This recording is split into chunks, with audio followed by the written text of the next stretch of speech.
신생아 특례 보금자리론 정책 자금과 무역수지 개선으로 총 통화량이 증가하면서 상반기 아파트값이 상승하기 시작했습니다. 그러나 집값 상승이 지속되기 힘든 거시경제 환경임에도 불구하고 마치 앞으로 집값이 계속 오를 것이기 때문에 빨리 집을 사야 되는 것처럼 공포 분위기를 조성하는 상승론자들이 드러나고 있습니다.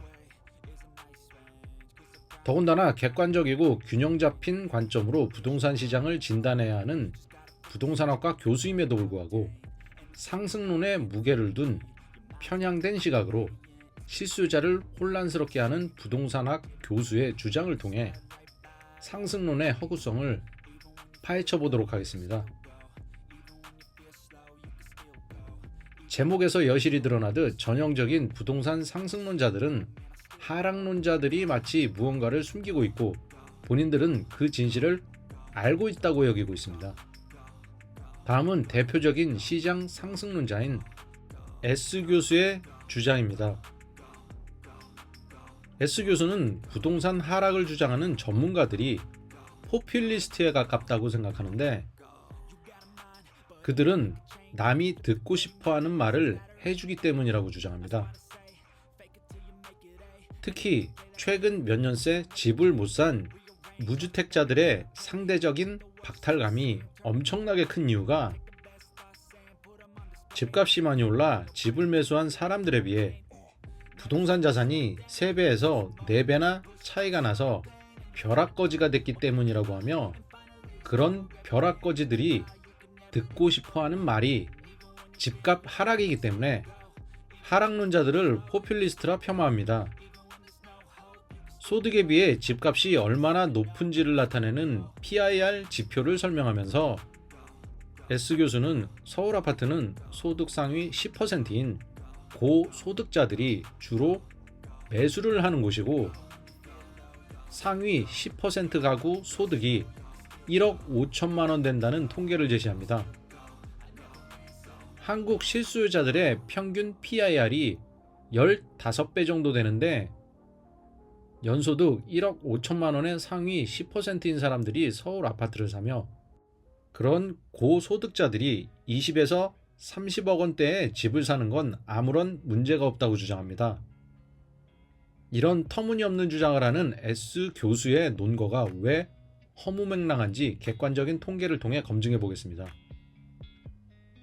먼저 소득 1억 5천만 원 되는 사람들은 상위 10%에 속한다는 통계 자체가 거짓입니다. 서울시 전체 가구의 평균 연소득은 8,900만 원이며 소득을 10분위로 나눴을 때 서울시 평균은 상위 10%가 아니라 상위 40%인 7분위 소득분위에 속해 있습니다. 마치 서울시 아파트가 평균 소득이 1억 5천만 원인 고소득자들만 매수한다고 거짓 주장을 하는데 이 전제부터가 사실이 아닙니다. 이 차트는 서울시 25개 구의 10분위별 소득을 나타내는 버블맵 차트입니다. 소득이 가장 높은 강남구와 서초구의 소득분위는 상위 20%인 소득 9분위로 2023년 기준 연소득은 1억 2천만 원입니다. 한편 소득 8분위는 송파, 용산, 양천구, 마포구 등 4개 구이며 7분위는 성동구를 비롯한 13개 구, 소득 6분위는 금천구 등이 포함된 6개 구입니다. 또한 서울시 전체 소득 분위는 7분위로 평균 연소득이 7,900만 원이며 S 교수가 주장하는 것처럼 서울 아파트를 매수하는 가구는 상위 10%인 10분위가 아니라 상위 40%인 7분위인 가구가 매수할 가능성이 높습니다. 이 지표는 도시 2인 이상 근로자 가구 10분위별 연간 소득에 대한 통계청 자료를 분석한 차트입니다. 도시지역 가구의 2023년 연간 소득 금액을 분위별로 구분하면 소득 상위 10%인 10분위는 1억 9천만 원가량 됩니다. 또한 상위 20%인 9분위는 1억 2천만 원, 상위 30%인 8분위는 1억 원, 상위 40%인 7분위는 8,900만원가량의 연소득을 기록하고 있습니다. 따라서 S교수의 상위 10%인 소득을 가진 사람이 서울 아파트를 매수하는 것이 아니라 서울시 연간 소득 상위 40%인 사람들이 서울 아파트를 매수했을 가능성이 높습니다. S교수 주장대로 소득 상위 10%인 사람들은 서울 어디든 매수할 수 있지만 평균 소득 9분위인 사람들도 강남구와 서초구를 매수할 수 있고 소득 6분위인 사람들도 강북구와 은평구 주택을 매수할 수 있습니다. 이렇듯 각 구별로 아파트값이나 집값이 천차만별이듯 적게는 소득 6분위부터 소득 9분위까지 각 소득에 맞게 집을 매수하고 있기 때문에 서울 아파트가 소득 상위 10%인 고소득자만 매수하고 있다는 것은 전제부터가 틀렸으며 이 같은 주장은 말도 되지 않는 허무맹랑한 주장인 것입니다. 특히 소득 상위 10%인 10분위인 지역은 강남구 대치 1동이 유일합니다. 도곡 1동을 포함한 12개 동이 9분위이며 수서동 등 5개 동이 8분위, 개포 4동 등 4개 동이 7분위로 강남구만 해도 소득 7분위부터 10분위까지 고르게 분포되어 있기 때문에 S교수의 주장처럼 소득 상위 10%만 서울 아파트를 매수한다는 것은 어불성설입니다.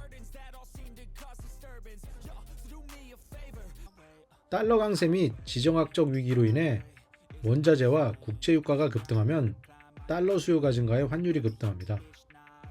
환율이 상승하면 수입 물가가 오르며 경상수지가 더욱 악화되고 무역수지 또한 적자를 면치 못합니다. 또한 시장금리 상승과 더불어 소비자 물가도 상승해 가계 실질소득이 급감합니다. 더군다나 소비자의 소비 여력이 감소하며 가계 구매력이 급격히 축소돼 경기 침체와 자산 가격, 특히 부동산 시장이 폭락합니다. 그렇게 되면 환율이 추가로 상승하며 무역수지 적자폭은 더욱 늘어나며 경기 악순환에 빠지게 됩니다. 2006년 이후 서울 아파트 평균 거래가를 분석한 지표를 보면 원달러 환율이 상승했던 2008년, 2011년, 2013년, 2016년, 2020년, 2022년 4월에서 2023년 8월까지 환율이 급상승했던 시기 서울 아파트 평균 매매가는 급락했습니다. 앞선 설명처럼 환율 상승 시 시장금리가 급등하며 소비자 물가가 상승해 소비자의 실질 소득이 급감하고 소비자의 구매력이 급격히 축소됩니다.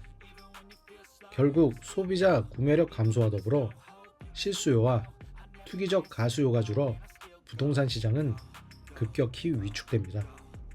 이 영상이 도움이 되셨다면 구독과 좋아요, 알림 설정 부탁드립니다. 감사합니다.